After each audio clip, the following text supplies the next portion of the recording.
Careeristic achievement আর এই inner happiness দুটো কিন্তু সম্পূর্ণ আলাদা। কেউ বলতেন না যে তোকে সুখী হতে হবে বা শান্তিটা পেতে হবে।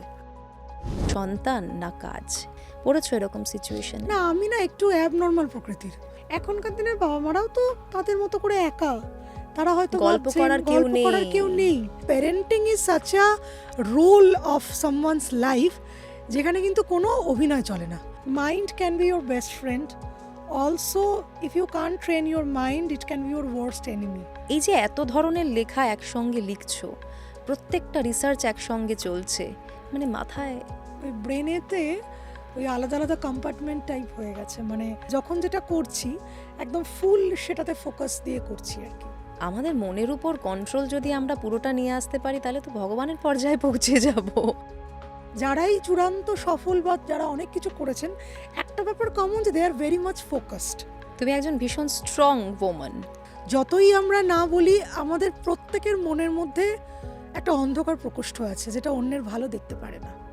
বাট আমার মনে হয় কি যে আমি যে বেঁচে আছি, that should be the biggest celebration. এই যে একটা সারাক্ষণ ক্রিঞ্জ কন্টেন্ট দেখে দেখে দেখে আমাদের ব্রেনের যে সেলগুলোর, ব্রেনের যে পোর্শন, যে পার্টগুলোর যে কি এফেক্টেড সেগুলো হচ্ছে, সেটা কিন্তু আমরা অনেকটাই উদাসীন। এবং মজার ব্যাপার হলো এগুলো করব তারপর ট্রোলও হব। দেখো, একটা কথা জানি যে আমি সারা পৃথিবীকে সন্তুষ্ট করতে পারবো না, এবং সারা পৃথিবীকে খুশি করার দায়ও আমার নয়।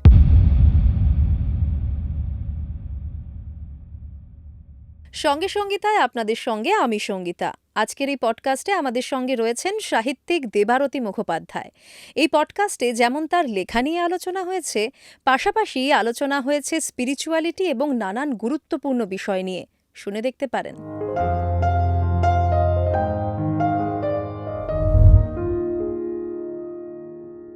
কেমন আছো?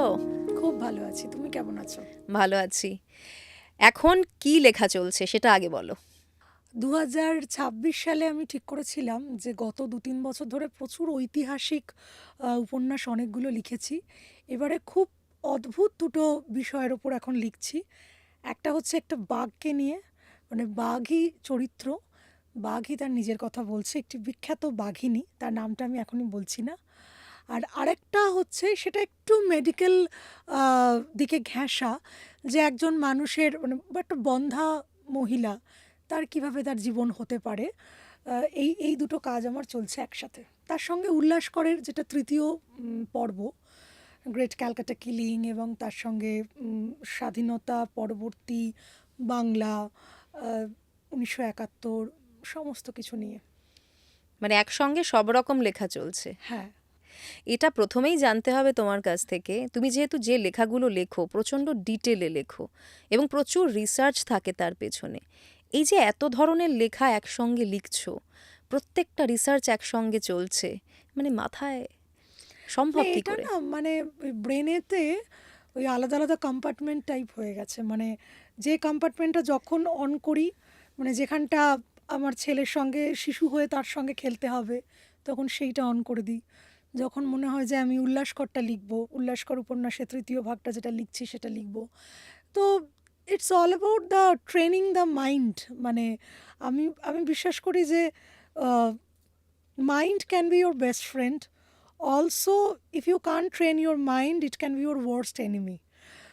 তো আমার একটা খুব বড় অসুখ করেছিল, তারপর থেকে আমি সবসময় চেষ্টা করি যে আমার মন যেন আমাকে না চালায়, বিকজ মানে আমাদের মন, he is a very good servant but a very bad master. তো আমি চাই আমার মনকে আমি চালনা করব। এবার এটা একটা প্র্যাকটিস করি, করতে করতে করতে করতে মনে হয় যে কিছুটা অন্তত 30-40% পারি, যে যখন যেটা করছি একদম ফুল সেটাতে ফোকাস দিয়ে করছি আর কি। এটা খুব কঠিন একটা ব্যাপার, তুমি খুব সহজ করে বললে বটে। আমাদের মনের উপর কন্ট্রোল যদি আমরা পুরোটা নিয়ে আসতে পারি তাহলে তো ভগবানের পর্যায়ে পৌঁছে যাব। হ্যাঁ, ঠিকই, মানে ওই স্বামীজি বলেছিলেন যে degree of a greatness of a person depends upon the degree of his or her attention, মানে কতটা সে কনসেন্ট্রেট করতে পারে। তো এবার আমাদের তো সারাক্ষণ আমরা এমন একটা সময় বাস করছি, মানে আমরা কোনো কিছুতে কনসেন্ট্রেট করতে চাইলেও 2-3 মিনিট অন্তর অন্তর টুং টাং মেসেজ, নোটিফিকেশন, নতুন কোনো স্ট্যাটাসের ইনফরমেশন বা ইমেল, সারাক্ষণ এগুলো আমাদেরকে মানে ডিপলি কোনো কিছুতে ঢোকার জন্য সেই পরিবেশটাই দেয় না। তো এটা সত্যি এখনকার দিনে কঠিন, বিশেষ করে ডিজিটাল যুগে এখন যেভাবে আমাদের পুরো টেকনোলজি পুরো আমাদেরকে গ্রাস করে নিয়েছে। বাট তার মধ্যেও চেষ্টা করি যে যতটা সম্ভব ইনার স্টেবিলিটিটাকে ইনট্যাক্ট রাখতে, কারণ সেটাতে কি হয়, যে কাজটা তুমি যখন করছো সেই কাজটার প্রতি সৎ থাকা যায়। মানে আমি যখন লিখছি তখন যদি আমি অন্য কিছু চিন্তা করি বা একটা ক্যাজুয়ালি অন্য কিছু করতে করতে করি, তাহলে কি হবে, সেটা I am not doing justice to my writing, also to my readers. তো সেম জিনিস আমি আমার ছেলেকে পড়াচ্ছি, তখন যদি আমি অন্য কিছু করতে করতে করি, মানে অ্যাবসেন্ট মাইন্ডেডনেসটা সেইটা কিন্তু কোনো কাজের জন্যই ভালো না। সে কারণে তুমি দেখবে পৃথিবীতে সমস্ত ক্ষেত্রে যারাই সফল, সেটা আহ, খেলার জগৎ হোক, রাজনীতি হোক, বিজ্ঞান হোক, সাহিত্য হোক, যারাই চূড়ান্ত সফল বা যারা অনেক কিছু করেছেন, একটা ব্যাপার কমন যে দে আর ভেরি মাচ ফোকাসড। তো সেটা চেষ্টা করি। এবং শুধুমাত্র লেখাটা যদি তোমার জীবনের একমাত্র কাজ হতো তাহলে ব্যাপারটা হয়তো একটু ইজি হতো। তোমার ক্ষেত্রে সেটা নয়। তুমি একদিকে সরকারি একটা পদে বসে রয়েছো, তারপর তার সঙ্গে লেখাটা তোমার চলতে থাকে, এছাড়াও আরও অনেক কিছুর সঙ্গে তুমি টুকটাক যুক্ত। এত কিছু সামলাও কি করে একবারে? এবং তোমার ছেলেও ছোট। আসলে আমার না সবসময় মনে হয় যে একটা কিছু, আমার মনে যে স্বপ্নটা, একটা কোনো স্বপ্ন তো সেটাই যেটা এখনো বাস্তবে আসেনি। তো কোনো একটা কিছুতে স্বপ্নতে থাকুক, যে যেটা আমি করব, মানে একটা গোল, মানে without any ambition or without any goal, সে মনে হয় না যে সমুদ্রে আমি এক নাবিক হারিয়ে গেছি যার হাতে কোনো কম্পাস নেই, মানে কোন দিকে যাব তার কোনো দিক খুঁজে পাচ্ছি না। ওই একটা দিশাহীনতাটা যাতে না হয়, তাই আমার মাথাতে বিভিন্ন পরিকল্পনা বা আইডিয়া আসতে থাকে এবং আমি সেগুলো করতেও থাকি। হয়তো 10টার মধ্যে 9টাতেই আমি ফেল করি, বাট সেই ফেলিয়ারগুলো আমার কাছে লেসন, যে সেই ফেলিয়ারটা হয়তো আমাকে জীবনে উত্তরণের পথে নিয়ে যায়, বা সেটাও হয়তো দ্যাট ইজ অলসো লাইফ। তো এরকম অনেক কিছুই করতে থাকি সবসময়, ঠিকই বলেছো। যখন তুমি লিখছো, এই যে তুমি খানিকক্ষণ আগেই বললে যে আমাদের এখন মোবাইল হাতে রয়েছে, টুংটাং আওয়াজ হতেই থাকে, লেখার সময়টা কি একদম সব বন্ধ করে একেবারে জগৎ থেকে আলাদা একটা দিকে চলে গিয়ে একটা আলাদা জোন ক্রিয়েট করার চেষ্টা করো? হ্যাঁ, একদমই। মানে প্রথমেই বলি, I am a very bad communicator. মানে আমাকে যদি কেউ মেসেজ করেন, এটা খুবই বাজে বলতে লাগছে, আমি না দেখি হয়তো 1-1.5 ঘন্টার মধ্যে, কিন্তু ভাবি কি যে এখন তো আমি এটা করছি, একটু সুন্দর করে উত্তর দেব। ওই সুন্দর করে উত্তর দিতে গিয়েই 3-4 দিন কেটে যায়, ভুলে যাই। এটা আমার সাথে খুবই হয়। এবং যত দিন যাচ্ছে আমরা এত বেশি ইনস্ট্যান্ট মেসেজিংয়ে, আগে তো এটা ছিল না। আগে ধরো আমরা যখন কলেজে পড়ছি, তখন ওই টেক্সট মেসেজ, ওই 160 ক্যারেক্টারের যে টেক্সট মেসেজ, সেইটা ছিল। সেটারও সেটা লিমিটেশন লিমিট ছিল। ছিল, টাকা কাটতো, 1 টাকা কত করে কাটতো, তখন সেটা ভেবেচিন্তে আমাদের খরচ করতে হতো। মেল ছিল, তখন আমরা জানি যে দিনে একবার বসবো, বসে মেলে রিপ্লাই দেবো। এখন সব কিছু মানুষের এক্ষুনি, মানে এখনকার দিনে ধৈর্য বা অপেক্ষা এগুলো হচ্ছে অবসোলেট হয়ে গেছে, এখন সব কিছু ইনস্ট্যান্টেনিয়াস। এবার ইনস্ট্যান্টেনিয়াস হলে কি হয়, একদিকে যেমন তুমি সঙ্গে সঙ্গে সেটা পেয়ে যাচ্ছ, সাইমালটেনিয়াসলি তোমার নিজের যেই মি টাইমটা, সেটার সময় তো তুমি ডিপলি সেখানে প্রবেশ করতে পারছো না। মানে আমি যখন আমি 3-4 দিন আগে একটা মাইক্রোসফটের একটা ওদের ওয়ার্ক, কিছু একটা ইন্ডেক্স পড়ছিলাম, যে মাইক্রোসফটের এমপ্লয়ীদের মধ্যে একটা সার্ভে হয়েছে, যে ওনারা যে মাইক্রোসফটের ইঞ্জিনিয়াররা যে কাজ করেন, প্রতি 3 মিনিট অন্তর ওদেরকে কোনো জিমেল বা ওদের ওই যে আইএমও, মানে ইনস্ট্যান্ট কমিউনিকেশনে উত্তর দেওয়া, 3 মিনিট অন্তর যদি তার অ্যাটেনশনটাকে স্ক্যাটার্ড করতে হয়, তাহলে সে কিভাবে একটা প্রচণ্ড মন দিয়ে কোনো কিছু একটা কোডিং বা কিছু করবে, এটা তো সম্ভব নয়। এবার আমি চেষ্টা করি যখন আমি লিখি, তখন আমি ফোন আমার ডু নট ডিস্টার্ব করে দিই এবং দরজাও বন্ধ করে দিই, করে লিখি। এবং সেই সময়টা, মানে এটা তো একটা মজার ঘটনা বলি, এটাতে হয়তো অনেকে জাজ করতে পারেন। মানে আমার ছেলে যখন হয়, তারপরে যে মেটার্নিটি লিভটা, আমার ছেলের মোটামুটি 10-12 দিন পর থেকেই আমার মনে হলো যে আমি অনেক দিন লিখিনি, এবার লিখতে হবে, কি করব। একটা খুব ভালো প্লট আমার উপন্যাসের মাথায় ছিল, দাশগুপ্ত ট্রাভেলস। একটা আইটি সেক্টর, তার সাথে একটি মেয়ে যে আইটি সেক্টরে চাকরি ছেড়ে দিয়ে সে ট্রাভেল এজেন্সি খুলে এন্টারপ্রেনিয়র হতে চায়, ট্রাভেল এন্টারপ্রেনিয়র। এবার আমি কি করতাম, আমার ছেলেকে ঘুম পাড়াতাম, ঘুম পাড়িয়ে পাশে বসে লিখে যেতাম। এরকম করে আমার 4.5 মাস না 4 মাসের ম্যাটারনিটি লিভে আমি 500 পাতার উপন্যাসটা শেষ করেছিলাম। এবং তখন যেটা হয়, একদমই সদ্যোজাত বাচ্চা, ও তো খিদে পেলেই সঙ্গে সঙ্গে প্রচণ্ড কাঁদতে শুরু করবে। তখন আমি এমন লেখার মধ্যে রয়েছি যে আমি হয়তো সেই বাক্যটা শেষ করে তারপর কিন্তু উঠেছি। এবার এটা তো হয়তো অনেকে বলবে যে এটা ঠিক নয় মা হিসেবে, বাট আমার এটা মনে হয় যে 100% যে মাইন্ডফুলনেসটা খুব দরকার যে কোনো কাজের জন্য। এটা তো তোমার ছেলেও তোমার কাছ থেকে শিখবে। অনেকে হয়তো এটা সমালোচনা করবে, কিন্তু এটার যে পজিটিভ দিকটা সেটা তোমার সন্তান তোমার কাছ থেকে পাবে, তাই না, তোমাকে দেখে। আশা করা যায় যে আসলে আমরা তো পরিবেশ থেকে অনেক কিছু শিখি। আমাদের চাইল্ডহুড একটা আমাদের প্রথম জীবনে 6-7 বছর যে পরিবেশ, যে পরিজন, তাদের যে কথার টোন, তাদের যে আলোচনার ধরন, স্তর, সেগুলো কিন্তু আমরা অজান্তেই আমাদের মনের মধ্যে ইমবাইব করে নিই।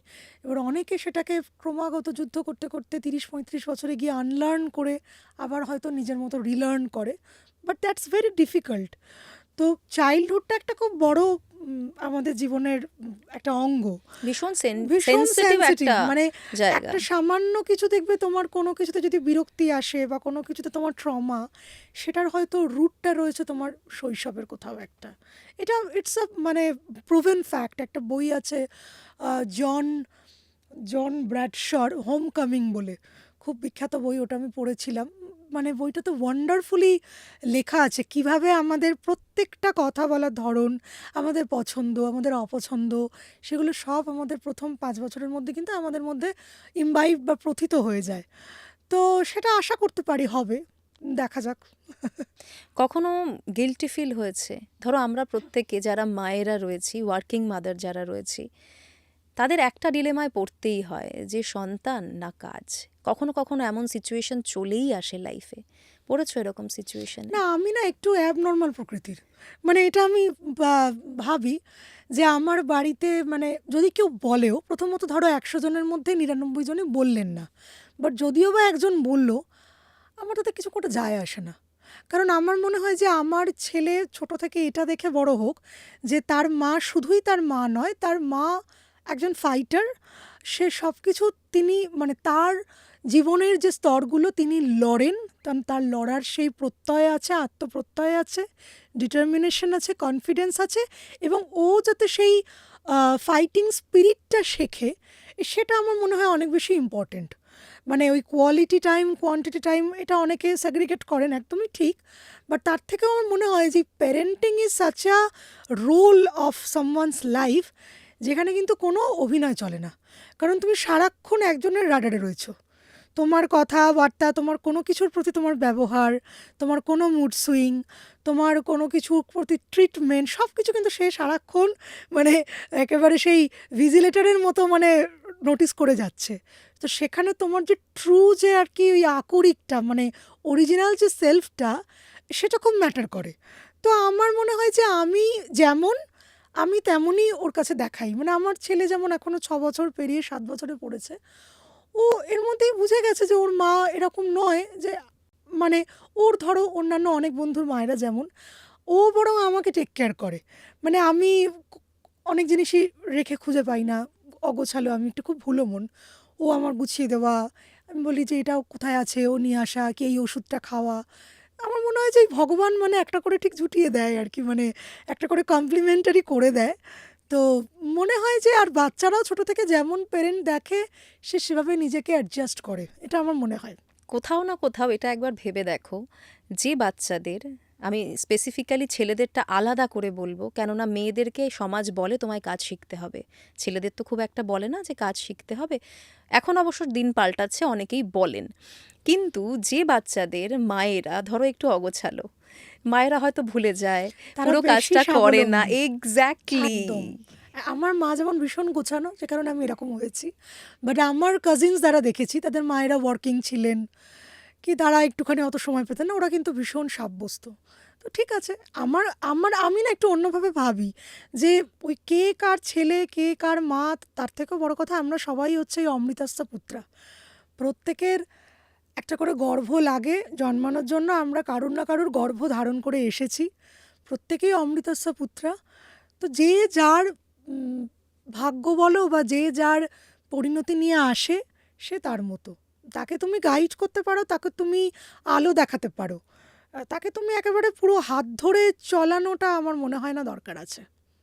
তুমি একজন ভীষণ স্ট্রং ওম্যান, মানে এই ব্যাপারটা কিন্তু রয়েছে, মানে সোশ্যাল মিডিয়ায় একটা সময় আমি দেখেছি বেশ অনেক কারণেই তোমাকে সরব হতে, সেটা আজকাল খুব একটা দেখা যায় না, এটা কেন? না, এখনও সরব হই। সামাজিক সমস্ত সোশ্যাল ইস্যুস যত আছে আমি খুবই ভোকাল সে ব্যাপারে, এবং আহ, অনেক সময় আমার নিজের পেশাগত দিকটাকে আমি আহ, ঝুঁকিতে ফেলেও সরব হই। কিন্তু আগে যেটা করতাম, যে আমি হয়তো টু সাম এক্সটেন্ট একটু মানে ইমপেশেন্ট ছিলাম, বা কেউ আমায় কেন কিছু বলবে, বা এটার একটা প্রতিবাদ দরকার, বা এইটা এ করছে এটা অন্যায়। এখন একটা ওই বয়স বাড়ার সঙ্গে সঙ্গে বলতে পারো যে আমার মনে হয় যে আমি সারা পৃথিবীকে বদলাতে পারবো না, এবং কিছু জিনিস উপেক্ষা করলে জীবনে হয়তো শান্তিটা বেশি ইম্পর্ট্যান্ট হয়ে যায় আমাদের কাছে যত দিন বাড়তে থাকে। আর আমার একটা, তোমাকে যেটা বললাম, একটা অসুখ করেছিল তারপরে আমার জীবনে 2022-এ 2022-এ, এবং সেটা না পুরোপুরি, ওটা তো একটা ওই ফ্যাটাল ডিজিজ, মানে একটা life changing disease, Guillain-Barré. Guillain-Barré syndrome. এবং আমি প্রায় 3-4 মাস আমি পুরোপুরি প্যারালাইজড ছিলাম, এবং আমি যেখানে I use to lead a very busy life, মানে ধরো এরকমও হতো, এখনও হয়, মানে আমি তার আগে বলছি, মানে আমি অফিস করেছি, অফিস থেকে আমি ডাইরেক্ট এয়ারপোর্ট চলে গেছি, কোথাও গেছি, কোনো বক্তৃতা দিয়েছি কি কোনো অনুষ্ঠান করে, পরের দিন এসে ডাইরেক্ট অফিসে এসেছি, তার মধ্যেই আমার ছেলে আরও ছোট, এরকম একটা লাইফ সাইকেল, জীবনচক্র থেকে যখন হঠাৎ করে তুমি দেখবে যে তুমি পাশও ফিরতে পারছো না, তোমাকে পাশও ফিরিয়ে দিতে হচ্ছে, তখন না, এবং সেটা মানে একদিন দুদিন না, সেটা সপ্তাহের পর সপ্তাহ, তখন তোমার জীবনের প্রতি একটা অদ্ভুত একটা দৃষ্টিভঙ্গির পরিবর্তন আসবে।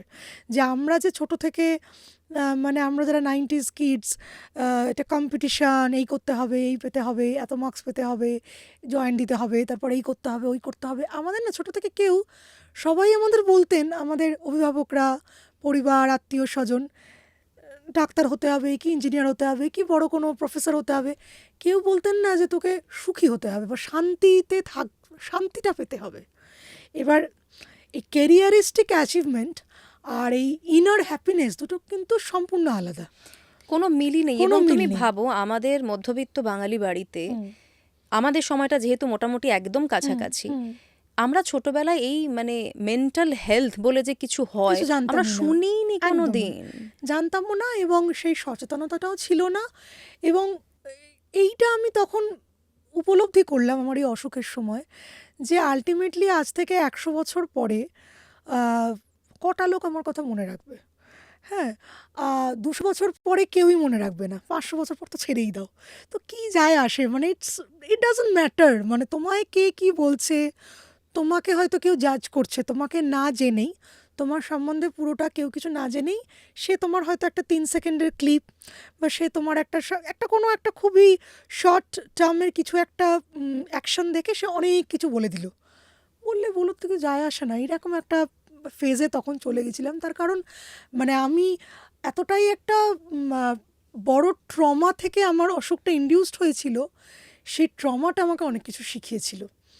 মানে আমাদের যে নার্ভাস সিস্টেম আমাদের শরীরে, যদিও আমি মেডিকেল পার্সন নই, বাট না, কিন্তু যেটুকু, তুমি যে রোগটা ফেস হ্যাঁ, করেছো তোমাকে তারপরে জানতে আমি, হয়েছে। হ্যাঁ, আমাদের শরীরে 2 ধরনের নার্ভাস সিস্টেম আছে, একটা সেন্ট্রাল নার্ভাস সিস্টেম, একটা পেরিফেরাল।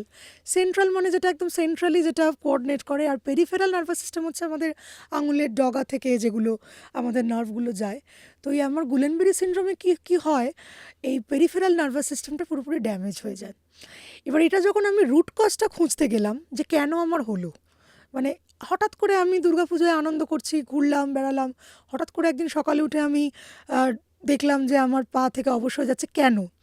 তো সেখানে অনেকগুলো রিজন ছিল, মানে ইনফেকশন, বাট সেখানে আরেকটা রিজনও ছিল, যেটা হচ্ছে ট্রমা, সাডেন ট্রমা। যদি তোমাকে একটা প্রচণ্ড কোনো ট্রমা শক দেয়, যেটা আমার সে সময় হয়েছিল, একটা মারাত্মক একটা ভুল ন্যারেটিভ আমার বিরুদ্ধে তখন ছড়িয়ে দেওয়া হয়েছিল খুব র্যাপিডলি, বুলেটের গতিতে, এবং সে সময়টা আমি এতটাই ভেতরে ভেতরে একটা মানে ট্রমাটাইজড হয়ে গেছিলাম। একটু খুলে বলো।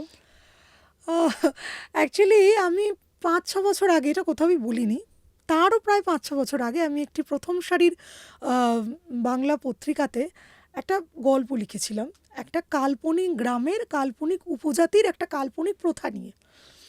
সেটা খুব প্রশংসিত হয়েছিল, বহুল প্রশংসিত, এবং একটা মানে ক্যানিবালিজম সেই সমস্ত নিয়ে একটা পুরো ফিকশনাল গল্প।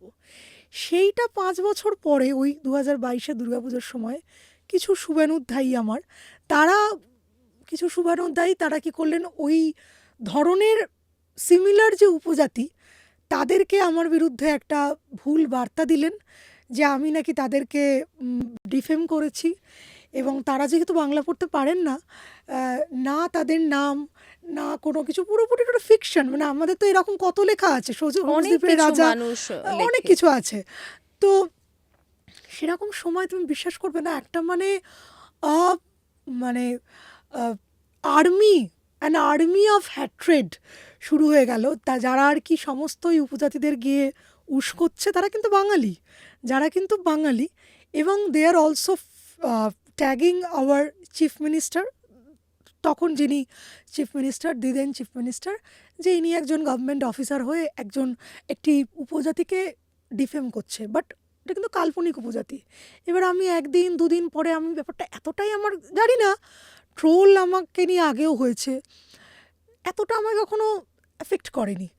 তার ওই একটা ট্রমা, যে আমি এরকমভাবে আমাকে একটা ভুল মানুষ ভাবছে, ভুল ন্যারেটিভ। আমি তো একটা বাচ্চাদের গল্প লিখেছি, একটা কিশোরদের গল্প, সেটা একটা প্রথম সারির পত্রিকা ৫ বছর আগে ছেপেছেন কেন? সেখানে তো কিছু যদি মানে সংবেদনশীল বা আপত্তিকর থাকতো তারা তো ছাপতেনও না, তারা ছেপেন, এবং সেটা ভীষণই একটা মানে ওয়াইডলি সেটা একটা রেকগনাইজড নভেলেট।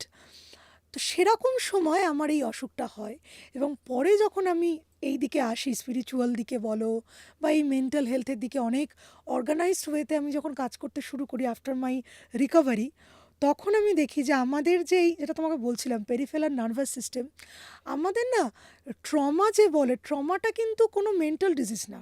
ট্রমাটা হচ্ছে একটা বায়োলজিক্যাল প্রসেস। সেটা তোমার ছোটোবেলার ধরো কোনো ঘটনা থেকেও তোমার হঠাৎ করে এখন কোনো সিমিলার কিছু হলে সেটা ট্রিগার করতে পারে। সেটা যে কখন কোথা থেকে ট্রিগার করবে কেউ সেটা বলতে পারে না, এবং যখনই সেই ট্রমাটা তোমার ট্রিগার করছে তখনই অটোমেটিক্যালি আমাদের নার্ভাস সিস্টেম ৩টে রাস্তা খুঁজে নেয়। ফার্স্ট হচ্ছে ফাইট, মানে কনফ্রন্টেশন, লড়ো, যে না এটা ভুল, কিছুই হচ্ছে না, আমি ঠিক আছি, ট্রমার সঙ্গে যুদ্ধ করা। সেকেন্ড হচ্ছে ফ্লাইট, এসকেপিজম, মানে সরে যাও। আর ৩ নম্বর হচ্ছে ফ্রিজ, মানে তোমার পুরো নার্ভাস সিস্টেমটা অচল হয়ে যাবে, সেটাই তোমার সাথে যেটা হলো। আমার হয়েছিল। মানে এই ফ্লাইট, ফাইট অ্যান্ড ফ্রিজ, এই ফ্রিজ যে থার্ড ফেজটা আমার ওই সময় হয়েছিল, যে পুরো nervous system has stopped working. কারণ আমাদের যে ব্রেনে তোমার সামনে ফ্রন্টাল যে সেরিব্রাল কর্টেক্স, যেটা তোমার যুক্তি বুদ্ধি এইগুলোকে ডিল করে, আর অ্যামিগডালা বলে একটা স্তর আছে, আর একটা হিপোক্যাম্পাস আছে। তো যখনই আমরা প্রচণ্ড ট্রমাটাইজড হয়ে যাই, যখন ওই অ্যালার্মটা বেজে যায়, স্ট্রেসের অ্যালার্মটা, এই ফ্রন্টাল সেরিব্রাল কর্টেক্স কিন্তু কাজ করতে বন্ধ করে দেয়। সুতরাং ট্রমা কখনো যুক্তি বুদ্ধি শোনে না। তুমি যখন ট্রমাটাইজ হয়ে গেছো, তখন যদি তোমাকে কেউ র্যাশনালি বোঝাতে চায়, কিছু লাভ হবে না। তো সেইটা আমি তারপর থেকে ওই অসুখের পরে আমি অনেক রকমভাবে একটা মানে নিজের ধরো একটা ইভ্যালুয়েশন করতে চেষ্টা করেছি। সেটা কখনো আমাদের ক্রিয়াযোগ, কর্মযোগ, ধ্যানযোগ, প্র্যাকটিস রাজযোগ, করো? আমি সব দিকেই সমস্ত কিছু করেছি। তার সাথে তোমার কিছু বুদ্ধিজম, প্রাণিক যে একটা কনসেপ্ট আছে, হিলিংগুলো। প্রাণিক হিলিং, মানে করেছি। মানে এগুলো যে আমি কারোর কাছে গিয়ে নিয়েছি তা না, কারোর কাছে নিইনি, but I am a very voracious reader. আমি কী করি, যখনই আমার কোনো কিছু জানতে হয় আমি তার উপর ১০-১২টা বই কিনে ফেলি। এটা আমার একটা মানে বাতিক। মানে কেউ যদি কিছু জানতে চায়, এখন যেমন মানুষ সেটা গুগল করে বা কেউ ইউটিউবে সেটা ভিডিও দেখে, আমি আগে কিন্তু সেটা রিডিং কন্টেন্টটা দেখি, এটা যার যেটাতে আর কি সুবিধা হয়। কনভিনিয়েন্ট। হ্যাঁ, তো সব কিছু আমি তখন করে বুঝেছি যে আলটিমেটলি তোমার ভেতরের ইনার স্টেবিলিটিটা খুব ইম্পর্ট্যান্ট। মানে ইনার স্টেবিলিটিটা তোমার যদি ঠিক থাকে, তাহলে এই ট্রমা বলো, স্ট্রেস বলো, এক্সটার্নাল যে প্রেশার, আমরা সবসময় একটা ভীষণ কী বলবো, একটা কম্পিটিটিভ সোসাইটি। যতই আমরা না বলি, আমাদের প্রত্যেকের মনের মধ্যে একটা অন্ধকার প্রকোষ্ঠ আছে যেটা অন্যের ভালো দেখতে পারে না, প্রত্যেকের মনের মধ্যে একটা আছে। নেগেটিভিটি তো দেখো সবার মধ্যে থাকে, আমরা লুকিয়ে এবার রাখি। কেউ সেটা ঘুম পাড়িয়ে রাখে, কেউ সেটাকে দুধ কলা দিয়ে পুষিয়ে খুব বড় শক্তপোক্ত করে তোলে। এবার কথাটা হচ্ছে আমি কোনটা করব? আমি অন্যের অন্ধকারটা দেখতে দেখতে নিজের অন্ধকারটাকে জাগ্রত করব, নাকি তার অন্ধকারটাকে আমি রিসিভও করব না আর নিজেরটাকে সুতরাং জাগ্রত করার প্রশ্নও নেই। তো নিজের সুখ, নিজের শান্তি এবং নিজের ওই সর্টেড ব্যাপারটার জন্য আমার মনে হয়েছে যে কিছু জিনিস ইগনোর করাই ভালো। এই যে ধরো ফেজটা গেল তোমার, প্রায় 4 মাস মতন তুমি ভুগেছো। না, এটা কিন্তু লাইফ লং, মানে আমার এখনো অনেক কিছু আছে যেটা আমি পারি না। আমি এখনো মুখ ফোলাতে পারি না, মানে মানে পুরোপুরি মুখ ফোলাতে কুলকুচি করা যেটা, আমি কিন্তু পারি না। আমাকে একটা হাত দিয়ে করতে হয়, বিকজ ফেশিয়াল প্যারালিসিস খুব অনেক দিন লাগে রিকভার হতে। এখনও আমার 3 বছর 3.5 বছরও সেটা হয়নি। বাট আমার না, তা নিয়ে আমাকে অনেকেই বলে যে আমি দেখি, আমি একটা ওয়ার্ল্ড নেটওয়ার্কে আছি গুলেনবেরি সিনড্রোমের, সেখানে 2000 সালে গুলেনবেরি হয়েছে, 2010 সালে গুলেনবেরি, তারাও সারাদিন ওখানে লিখতে থাকেন যে আমি এখন এই পারলাম না, আমার একটু হাঁটতে গেলেই পা ঝিঝি করে, কি আমার একটা অসুবিধা হয়। আমারও হয়, বাট আমার মনে হয় কি যে আমি যে বেঁচে আছি, that should be the biggest celebration. এটা আমার মনে হয়, যে আমি তো বেঁচে নাও থাকতে পারতাম। না, যা ফেস করেছো তারপর আজকে হ্যাঁ, তুমি হেঁটে চলে হ্যাঁ, বেড়াচ্ছো সুস্থ, আজকে আমরা এবং গল্প করছি, এবং আমার মনে হয় যে ওই অসুখটা আমার জীবনের প্রতি দেখার যে চোখ, সেটা অনেকটা বদলে দিয়েছে। সেটা হয়তো মানুষ হিসেবে আমাকে অনেক আরও বেশি গ্রাউন্ডেড করেছে। সবসময় কোনো একটা ঘটনা আমার দিক থেকে না দেখে অন্যর দিক থেকেও দেখা, সেটা হয়তো আমাকে বুঝতে শিখিয়েছে। আরও অনেক কিছু, মানে জীবনে যে আহ, খ্যাতি, অর্থ বা ছোটা, এটাই যে সব নয়, মানে that is not success. Rather success is to live with peace, happiness and the moral and ethical integrity. সেইটা হয়তো আমাকে বুঝতে শিখিয়েছে যে মানুষ, তোমার অ্যাচিভমেন্ট কেউ মনে রাখবে না, কিন্তু তার সাথে তুমি কিভাবে ব্যবহার করেছো, তাকে তুমি, মানে people are going to remember your kindness, not your achievements. তো এইটা হয়তো আমাকে অনেক বেশি ম্যাচিওর করেছে। কোথাও না কোথাও এটা হয়, মানুষ যখন ধরো মৃত্যুর খুব কাছাকাছি পৌঁছে যায়, তখন আমিত্বটা হয়তো কোথাও চলে যায়। আমাদের যত জেদ রাগ সেটা তো আমিত্ব থেকে আসে, এটা যদি একটু একটু করে কমতে শুরু করে, আমরা তখন সবারটা দেখতে পাই, সবটা দেখতে পাই, হয়তো এই ফেজটা আসে। এটা তো আমাদের গীতাতেই আছে, অষ্টবক্র গীতাতেই আছে যে হোয়াট ইজ দ্য কি of happiness, first and foremost point is selflessness. মানে এই যে আই, ফরগেট অ্যাবাউট আই। এবার সেই আইটাকে কিন্তু পুরোপুরি ভুলে যাওয়াটা, এটা খুবই ডিফিকাল্ট। সম্ভব নয়, তাহলে তো একটা, আমরা মানে হ্যাঁ, একদম মানে একটা এনলাইটেন্ড জিনিস, হয়ে যাব। হ্যাঁ, একটা জিনিস পড়া আর সেটাকে নিজের মধ্যে 100% ইমবাইব করা, সেটার মধ্যে অনেক পার্থক্য। বাট তবু আমার মনে হয় কি, তুমি যদি কন্টিনিউয়াসলি দীর্ঘ সময় ধরে একটা আধ্যাত্মিক পথে থাকো, এটা নিয়ে গৌতম বুদ্ধের খুব ভালো একটা কথা আছে, আমি বলছি তোমাকে। যে গৌতম বুদ্ধ তখন অনেক বয়স হয়েছে, বৃদ্ধ হয়েছেন। তার এক শিষ্য তাকে বলছেন যে আহ, আপনি যে বলেছিলেন যে স্পিরিচুয়াল পথে আসতে হবে যাতে দুঃখ, জরা, গ্লানি, আমাদেরকে রোগ, এগুলো আমাদের গ্রাস করবে না, কিন্তু কোথায়, আমরা তো সবাই বৃদ্ধ হচ্ছি। আমাদের কথা বাদ দিন, আপনি স্বয়ং ভগবান বুদ্ধ, আপনিও বৃদ্ধ হচ্ছেন, আপনিও জরাগ্রস্ত হচ্ছেন। তাহলে কেন আমরা এই আধ্যাত্মিক পথে এসেছি? তো উনি উত্তর দিয়েছিলেন যে ধরো একটি লোক, ধরো তুমি হাঁটছো জঙ্গলের মধ্যে দিয়ে, তোমার গায়ে এসে একটা তীর বিঁধলো, তুমি পড়ে গেলে, তুমি আবার উঠতে যাবে, তার আগেই আবার 2 নম্বর তীরটা এসে বিঁধে গেল। প্রথম যে তীরটা এলো, that is what world throws at you. মানে আমাদের জীবনে আমরা যখন জন্মেছি, বিপদ, হতাশা, ব্যর্থতা, অসুখ, দুঃখ, আহ, গ্লানি সমস্ত আসবেই, দিস ইজ ইনএভিটেবল, আসবেই। কিন্তু সেকেন্ড তীরটা হচ্ছে how you are treating that, মানে তুমি, your reaction to that worldly problem, সেইটা আমার মনে হয় যে স্পিরিচুয়াল পথে থাকলে সেটাকে ওভারকাম করা সম্ভব। এবং আমি খুব সামান্য, মানে হয়তো নুড়ি কুড়োচ্ছি এরকম স্তরে থেকেও আমার মনে হয় যে কথাটা ঠিক। স্পিরিচুয়াল দিক নিয়ে যখন একটু কথা হচ্ছে আমাদের, তাহলে আমি একটু জানতে চাই, তুমি স্পিরিচুয়ালি কানেক্টেড একজন মানুষ, মানে তুমি চেষ্টা করো খানিকটা চর্চা করতে, প্রচুর প্রচুর পড়াশোনা করো।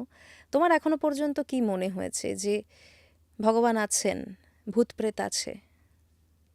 দেখো, ফিলিপিন্সের একটা কথা আছে, আমি তোমাকে বলছি যে আহ, তিনটে ওদের দেয়ার আর 3 levels of truth in Philippines culture. ওরা বলে 3 ধরনের সত্য আছে। একদম বেসিক যেটা, সেটা বোধহয় তাই। সেকেন্ড লেভেলটা হচ্ছে ওয়াস্তো। আর থার্ড মানে সুপ্রিম লেভেল অফ ট্রুথ, সেটা হচ্ছে টুম্পক। এটার অর্থটা বলি। ওই তাই যেটা একদম যেটা বেসিক, সেটা হচ্ছে গল্প। মানে তুমি একটি 3 বছরের বাচ্চাকে তুমি যদি এখন বোঝাতে চাও কিছু, তোমাকে তো গল্পের মাধ্যমে বোঝাতে হবে, তাহলেই সে বুঝবে। সে কি এখন পুরোপুরি ভীষণ একটা খুব ইনার মিনিংটা সে বুঝতে পারবে না।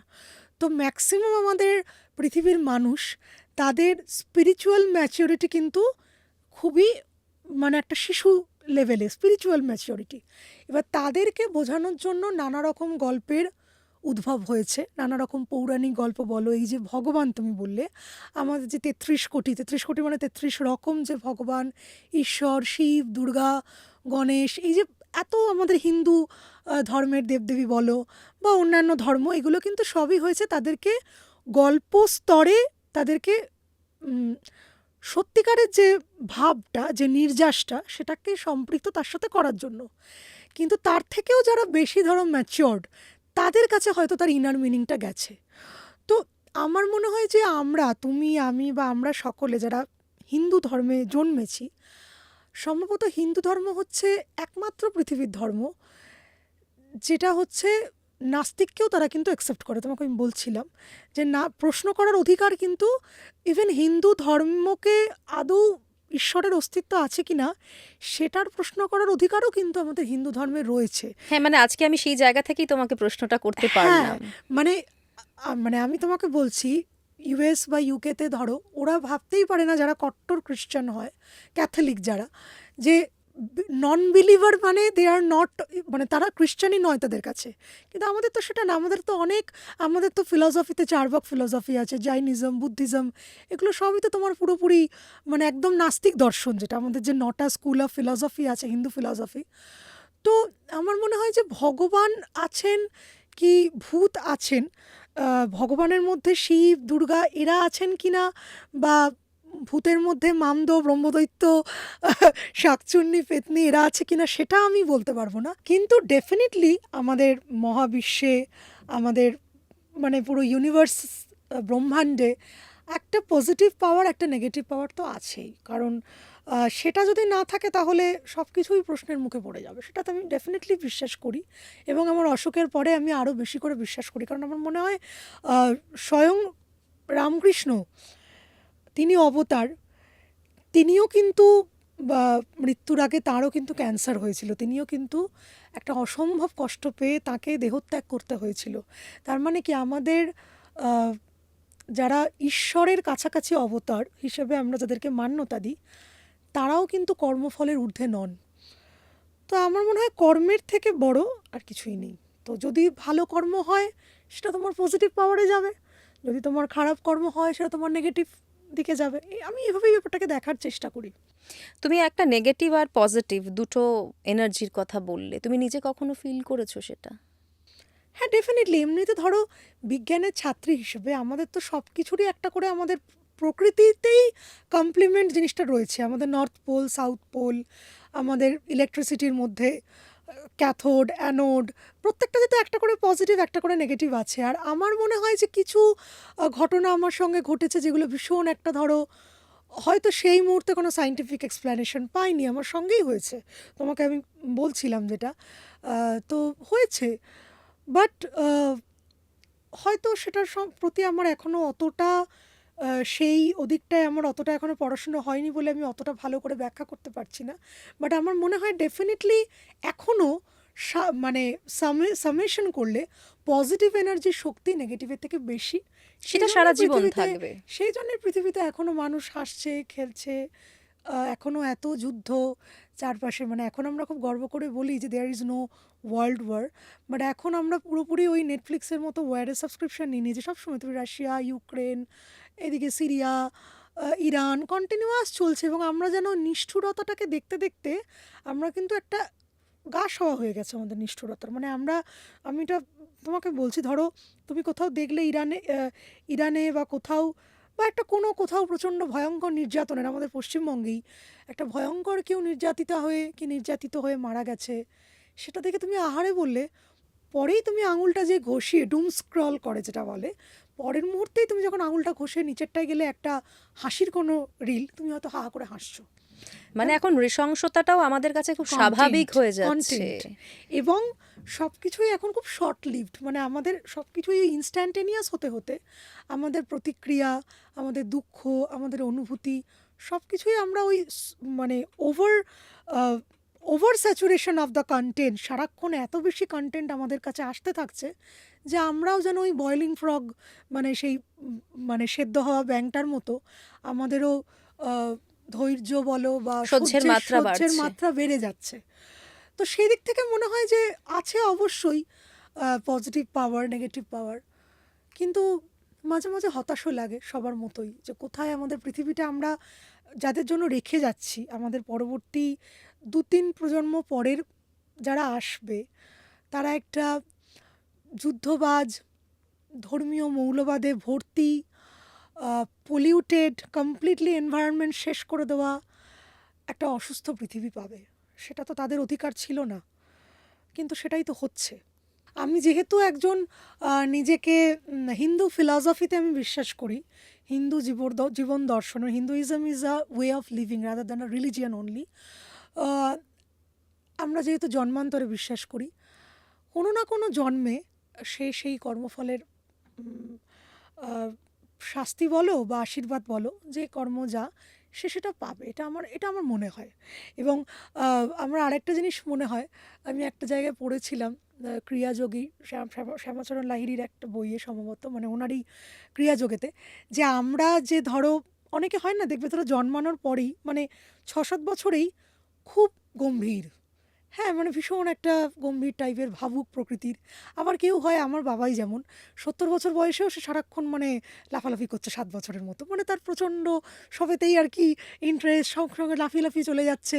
তো আমি এটা থেকে আমি যেটা ইনফার করেছি, যে এই 70 বছরেও যারা 7 বছরের মতো থাকে, দে আর ভেরি নিউ সোলস, মানে তারা হয়তো নতুন জন্ম, মানে মানুষ হিসেবে জন্ম খুব মানে নতুন কয়েকটা জন্ম তারা পার করেছে, তাদের এখন অনেক জন্মাতে হবে মোক্ষ আসার আগে এটা তো অবধি। আছেই, আমাদের হ্যাঁ, শাস্ত্র তো তাই বলে। আর যারা ওই খুব অল্প বয়সী ভাবুক হয়ে যায়, তাদের মধ্যে তারা মোক্ষের কাছাকাছি এসে গেছে। আর এবার এখানে একটা ব্যতিক্রম হচ্ছে আমার হাজব্যান্ড বলে যে আমি তাহলে কী হলাম, তোমার মনে হয় তুমি মানে মনুষ্যতরও জন্মে অনেক দিন ছিলে, যেটা টিকটিকি একটা জায়গায় সারাদিন বসে থাকা, এবং মানুষ জন্মটা বোধহয় রিসেন্ট এসেছো। তার মানে মজা করে আর কি।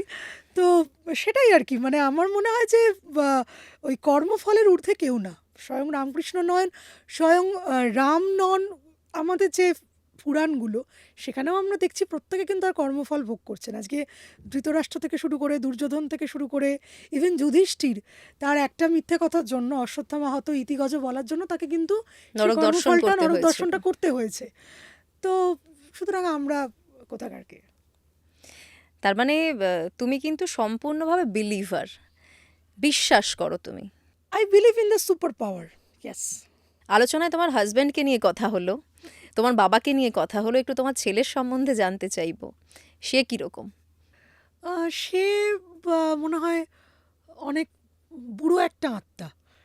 মানে জন্ম নিয়েছে অনেকগুলো জন্মের পরে, কারণ সে অনেক সময় দেখি ভাবুক হয়ে চুপচাপ বসে থাকে।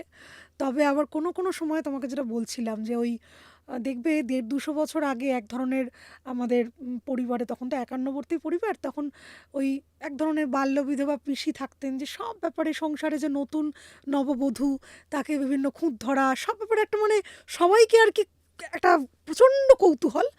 তা আমার ছেলে বোধহয় কোনো একটা জন্মে ওই রকম ছিল আর কি, মানে ওরকম কোনো পিসি টিসি ছিল, মানে ওর প্রচণ্ড কৌতূহল। মানে আমার এক রান্নার দিদি, সে এসেছে একদিন, আসার পর বলছে তোমার মেয়ে কালকে একটা ছেলের সাথে দেখলাম আমাদের বাড়ির সামনে দিয়ে সাইকেলে করে যাচ্ছে।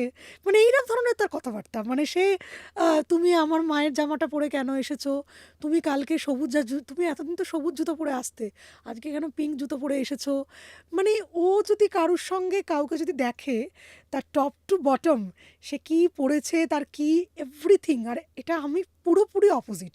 মানে আমি যদি একজনের সঙ্গে ৩ দিনও থাকি আমি বলতে পারবো না যে তার কি, মানে সে কি পড়েছে বা তার ফিচার্স, মানে তার সাথে আমি কথাতেই মগ্ন থাকি। এটা পুরোপুরি ওর আর কি ওই দিকে। তো ঠিক আছে, ওই যে বললাম সবাই আমরা অমৃতাস্য পুত্রা, প্রত্যেকে each person, each human being is individual. তো সেই রকমই আর কি।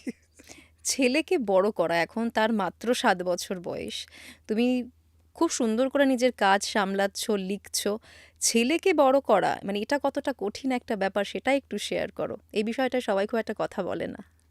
না, এই ব্যাপারে আমি একটা ব্যাপারে ব্লেসড, যেটা তোমাকে আমি বলছিলাম অফ দ্য ক্যামেরা, যে তুমিও যেমন একটি বাচ্চার মা, শিশুকন্যার মা। এখন অনেক টার্গেট আছে যে আমার ছেলে বা মেয়ে এই হবে, ওই হবে, সায়েন্সে পড়াবো কি ডাক্তার হবে, ইঞ্জিনিয়ারিং হবে, এবার যে কোনো বিভিন্ন স্ট্রিমে। এই ব্যাপারটা আমার কোনো চাপ নেই, কারণ আমার ছেলে যবে থেকে জ্ঞান হয়েছে হি ইজ ভেরি ফোকাসড, এবং টিল হি ইজ 2 ইয়ার্স কি 2.5 ইয়ার্স ওর একটাই লক্ষ্য, ও লরির ড্রাইভার হবে। And I am very happy about it সত্যিকারের। তার কারণ হচ্ছে, দেখো তুমি হাসছো, লরি ড্রাইভার এমন একটা প্রফেশন যাতে কোনো রিসেশন নেই। ১০০ বছর আগেও মানুষ, এটা কিন্তু কোনো আর্টিফিশিয়াল ইন্টেলিজেন্স এসে চ্যাটজিপিটি এসে তুমি কি সিরিয়াস ওটা মুখ করে বলছো? আমি তাতে আমার মানে আরো হাসি এটা পাচ্ছে। কিন্তু কোনো জেমিনাই, কোনো চ্যাটজিপিটি এসে রিপ্লেস করতে পারবে না, মানে ইররিপ্লেসেবল। এবং ১০০ বছর আগেও মানুষ মাল নিয়ে যেত এক জায়গা থেকে আরেক জায়গায়, ১০০ বছর পরেও নিয়ে যাবে। তো আই এম ভেরি হ্যাপি যে ১৮ বছর হয়ে গেলেই ওর, তার মানে লাইসেন্সটা হয়ে গেলেই ও করতে শুরু করে দেবে, লরি চালাতে শুরু করে দেবে। এবার নেশা ভাঙটা না করলেই হলো আর কি, এটাই আমার বক্তব্য। আর এমনিতে আমি যেটা বিশ্বাস করি যে children never learn anything, children imitate. তুমি যা করবে তোমার পাশের বাচ্চাটাও সেটাই করবে। তুমি যদি বই পড়ো সে বই পড়বে, তুমি যদি রিল দেখো সেও রিল দেখবে। এবার ইনসিডেন্টালি আমরা যারা ওয়ার্কিং মাদার, তারা তো আমরা আমাদের অ্যাটিটিউডটাকে আমরা কন্ট্রোল করতে পারি, বাট আমরা অন্যদের তো অ্যাটিটিউডটা কন্ট্রোল করতে পারি না, এটা একটা সমস্যা। বাট তবু আমার মনে হয় যে বাচ্চাদের সামনে যেটা করা হবে তারা সেটাই শিখবে, তাদেরকে শিখিয়ে কিছু হয় না, তারা অনুকরণ করে। এবং সেটা ছোট থেকে, আমাদের যেমন ছোটোবেলায় আমরা, তুমিও মফস্বলের মেয়ে, আমিও মফস্বলের মেয়ে, আমাদের দাদু ঠাকুমার কাছে আমরা গল্প শুনতাম, কল্পনা করতাম যে কেমন সিংহটা, কেমন রাজাটা, কেমন এই যে আমাদের যে মানে ইমাজিনেশনের যে সেলগুলো সেগুলো যে স্টিমুলেট করতো, সেটা এখনকার দিনে অর্ধেক বাচ্চা সেই ফেজটাতেই যেতে পারছে না। তার জন্য কমপ্লিটলি দায়ী তার বাবা মা। মানে তুমি আমাকে বললে যে আমি এখনও অতটা রাগী কি না, আমি এখনও বলে ফেলি, আগে তো ভীষণই বলতাম। মানে ধরো এয়ারপোর্টে কি কোনো পাবলিক প্লেসে আমি দেখি বাবা মা দুজনেই ফোন দেখছে, এবং বাচ্চাটাকেও, সে বাচ্চার হয়তো বয়স ৩ বছরও হয়নি, তাকে ফোনটা খুলে নাও তুমি ফোন দেখো। এবার সে তো কন্টিনিউয়াস রিল দেখছে। র্যান্ডাম কন্টেন্ট তার সামনে আসছে, সে আঙুলের ঘষায়, যেটাকে আমরা বলি মাইন্ডলেস স্ক্রলিং বা ডুম স্ক্রলিং, সে করে যাচ্ছে। এবং সমস্ত সেটা অ্যাক্রস দ্য কালচার, অত্যন্ত বাজে, নিম্ন রুচির, নিম্ন বা মানে সমস্ত কিছু, মানে সভ্যতা ভব্যতা সমস্ত কিছুর সেখানে কোনো মাপকাঠি নেই, এবং সে দেখে যাচ্ছে। সেটা তো, দোষটা তো তার নয়। একটা ৩ বছরের শিশু কি ৪ বছরের শিশু, সে কি দেখবে বা কতটুকু দেখবে, সেটা কিন্তু পুরোপুরি তার দায়ভারটা তার বাবা মার ওপর বর্তায়। এবার তার বাবা মার যদি সচেতনতা না থাকে, আমি এরকম আগে অনেক বলতাম যে আপনি এইটুকু বাচ্চাকে ফোন দেখাচ্ছেন, না ও না হলে থাকবে না, ও না হলে বিরক্ত করবে। তো বিরক্ত করবে, আমাদের ১০০ বছর আগে বাবা মারা কী করতেন? তাদের তো কিছু ছিল না এরকম গ্যাজেটস, তারা গল্প বলতেন, তারা বিভিন্নভাবে তাকে এনগেজ করে রাখতেন। এবার মানুষ যত দিন যাচ্ছে, যত আমরা মানে টেকনোলজি সর্বস্ব হয়ে যাচ্ছি, তত আমরা কমফর্ট প্রিয়, আরাম প্রিয় হয়ে যাচ্ছি। আমরা ওই এবং অধৈর্যও আমরা। অধৈর্য তো অবশ্যই, তার সঙ্গে আমরা এফোর্ট দেব না। মানে একটা বাচ্চার সাথে যদি তাকে আমি ফোন না দিই, তাকে কল্পনাটা গ্রো করতে হলে তার সাথে তোমার কথা বলতে হবে, তার সাথে তার কল্পনা জগতে তাকে আমাকে শিশু হয়ে ঢুকতে হবে, যেরকম আমরা ছোটোবেলায় পড়েছি বা আমাদের ছোটোবেলায় যা দেখেছি, সেটা এখনকার অধিকাংশ বাবা মাই সেটা করেন না। যে কারণে আমি অনেক তোমার আঞ্চলিক যে বইমেলাগুলো উদ্বোধনে যাই, জেলা বইমেলা, মহকুমা বইমেলা, আমি সেখানে গিয়ে একটা কথা বলি যে দেখুন, বই আপনারা পড়ুন, সব ঠিক আছে বইমেলা, কিন্তু বাড়ির যে ছোট সদস্য তাকে আপনারা কল্পনা জগৎটাকে এনকারেজ করুন। মানুষ ভাবতে ভুলে যাচ্ছে এখন। মানুষ বাথরুমে যে 5 মিনিট সময় কাটায়, সেই 5 মিনিটেও সে মনে হচ্ছে ফোনটা নিয়ে গিয়ে দেখে নিই নিউজ ফিডে কী কী এসেছে, রিসেন্ট কী কী, মানে সারাক্ষণ যেই ফোমো যেটাকে বলে আর কি, মানে হ্যাঁ, fear always of you have, losing out. হ্যাঁ, হ্যাঁ, always you have to be with the trends, মানে কী কী কোথায় কী হচ্ছে সেটা, মানে কোন অভিনেতা কাল কফি শপে গিয়ে কার সাথে মারপিট করেছে থেকে শুরু করে কোথাকার কে, মানে যেগুলো তোমার কোনো দরকার নেই, completely junk information, junk memory, সেটা আমরা ইনটেক করছি, করে যেটা সৃষ্টি করছে আমাদের ব্রেনে ব্রেন ফগ। আমাদের পুরো ব্রেনটা এত এত এত এত মানে ভুলভাল ভুলভাল ইনফরমেশন, আমাদের ফোনে যদি প্রচুর ডেটা আসতে থাকে, মানে অটো ডাউনলোড হ্যাং করে করবে একটা হ্যাং টাইমে। করবে একটা সময়, সেটাই আমাদের হচ্ছে। এবার এরকম তো হয় না যে আহ, ধরো একটা, দেখবি ছোটোবেলায় আমার বাবার যে শেভিংয়ের যে ব্লেডটা, রেজারের সেই ব্লেডটা দিয়ে আমি কিছু ধরো কাটলাম, বাবা খুব রেগে যেতেন যে কেন না ওটা ভোঁতা হয়ে যাবে। তার কারণ কি, যে দাড়ি কামানোর যে ব্লেডটা সেটা এতটাই শার্প, সেটা অন্য কিছু কাগজ টাগজ কাটলে সেটা ব্লান্ট হয়ে যাবে। এবার সারাক্ষণ তুমি তোমার ব্রেনে জাঙ্ক ইনফরমেশন ঢোকাচ্ছ, হঠাৎ করে তুমি মনে করবে যে সন্ধ্যে 7টা বাজবে, আমি পুরো ফোকাসড হয়ে আমার বাচ্চা পড়তে বসে যাবে, সেটা তো হয় না। তার তো ব্রেনটা সেভাবেই মানে ইঞ্জিনিয়ার্ড হয়ে গেছে, সেভাবেই ওয়ার্ড হয়ে গেছে, মানে word in the terms of not word মানে ওয়্যারিংটা সেভাবেই তার হয়ে গেছে যে সে কোনো কিছুতেই কনসেন্ট্রেট করতে পারছে না। এবং এখন তুমি যদি দেখো যে মানে 19th সেঞ্চুরি, 18th সেঞ্চুরি, এক একটা সেঞ্চুরি এক একটা প্রবলেম, বড় বড় ক্রাইসিস দেখেছে। 18th সেঞ্চুরিতে কলোনিয়ালিজম, মানে বিভিন্ন আগ্রাসন, 19th সেঞ্চুরি বড় বড় যুদ্ধ বলো কি, স্কেয়ারসিটি অফ রিসোর্সেস। এখন এই আমাদের 21st সেঞ্চুরিতে সব থেকে বড় ক্রাইসিস কিন্তু অ্যাটেনশন ক্রাইসিস আমাদের মধ্যে। আমি সেদিনকেই পড়ছিলাম, বোধহয় হার্ভার্ডের না কোনো একটা সমীক্ষা অনুযায়ী পৃথিবীর 4জন অ্যাডাল্টের মধ্যে 3জন অ্যাডাল্ট দে কান concentrate for more than 2 minutes. কি সাংঘাতিক জায়গায় যাচ্ছি আমরা। জায়গায়, মানে 75% প্রাপ্তবয়স্ক তারা 2 মিনিটের বেশি এক জায়গায় মনোসংযোগ করতে পারছেন না। সেক্ষেত্রে আমরা বাচ্চাদের কিভাবে বলবো? বাচ্চারা তো তারা কি দেখছে, তারা যেটা দেখবে তারা সেটা শিখবে। আর তার সঙ্গে with due respect to our elder generations, এটাও আমার একটা পর্যবেক্ষণ যে আমাদের আগের জেনারেশন যারা ধরো এখন 70s 80s, তারা তো একটা, আমি মনে করি যে যারা এখন 70s রয়েছে তারা একটা খুব রেয়ার জেনারেশন যারা অনেক কিছু দেখেছে। মানে টেলিগ্রাম থেকে শুরু করে, কেরোসিনের আলো থেকে শুরু করে, নকশাল থেকে শুরু করে, প্লাস এখন এই ওয়াইফাই, সোশ্যাল মিডিয়া, রিল, তারা কিন্তু একটা খুব বড় ট্রানজিশন তারা দেখছেন। এই যারা এখন যাতে 70-75 ইয়ার্স এজ, টেকনোলজি ট্রানজিশনটা, তাদের মধ্যে একটা বিরাট সংখ্যক মানুষ আমি চিনি যারা ধরো 10 বছর আগেও পুরো বই পড়তেন, তারা এখন সারাদিন রিল দেখেন, সারাক্ষণ রিল তারা দেখছেন। রিল দেখেন, এবং irrespective of his or her taste, his or her education, তার রুচি, সেগুলো তার মানে, আর এই যে বলে না, অনেকে বলে যে টেকনোলজি তো, যন্ত্র তো পুরোপুরি নিরপেক্ষ, একদমই কিন্তু নয়। টেকনোলজি কখনোই ইম্পার্শিয়াল নয়, তার কারণ এই সমস্ত অ্যালগরিদম এমনভাবেই তৈরি করা হয় যে তারা কিন্তু আমাদের রুচিটাকে একটা গদগদে দিকে নিয়ে যাওয়ার, স্থূল রুচির দিকে নিয়ে যাওয়ার জন্য তারা বারবার করে কিন্তু সেদিকেই তারা অ্যাট্রাক্ট করে। এবং এআই তো সেটাই করছে। তুমি ধরো একটা ভুল কিছু দেখে ফেললে, এবার পরপর সেটাই তোমার ভুলই কাছে আসতে শুরু করবে। বারবার আসবে। এবং তুমি যদি নাও দেখো, একটা ভীষণই ধরো স্থূল রুচির, একটা নিম্ন রুচির কন্টেন্ট ধরো তোমাকে বারবার করে যদি দেখানো হয়, সে বলে না যে বারবার করে হ্যামার করতে করতে করতে সেটাই তোমার বিশ্বাস করতে শুরু করবে, সেটাই হচ্ছে। আমি যদি আমার ছোটবেলার কথা ভাবি, ধরো আমি একটা জিনিস দেখতাম, আমার ঠাকুমা সন্ধেবেলায় রামায়ণ, মহাভারত, প্রত্যেকটা মানে পুরাণ নিয়ে তিনি বসতেন, সন্ধেবেলায় পড়তেন এবং আমরা পাশে গিয়ে বসতাম, আমরাও শুনতাম। তো এখন যেটা হয়ে যাচ্ছে, আমাদের মা বাবাদের ক্ষেত্রে বই তো উঠে গেছে প্রায়, মোবাইলটা এতটা ইজি অ্যাক্সেসেবল, এখানেও রিজন আমরাই কিন্তু মোবাইলে তাদেরকে অভ্যস্ত একদম। করেছি। আমরা চেয়েছিলাম যে তোমরা একটু আপডেটেড হও, হ্যাঁ, এই আপডেটেড হতে গিয়ে আপডেটেড হতে গিয়ে তারা মানে কি বলবো, ওই ভাইরাস এফেক্টেড বলো বা যাই বলো, মানে নয় স্মার্টফোন আর নয় একেবারে ভীষণ ক্রিঞ্জ সিরিয়ালস।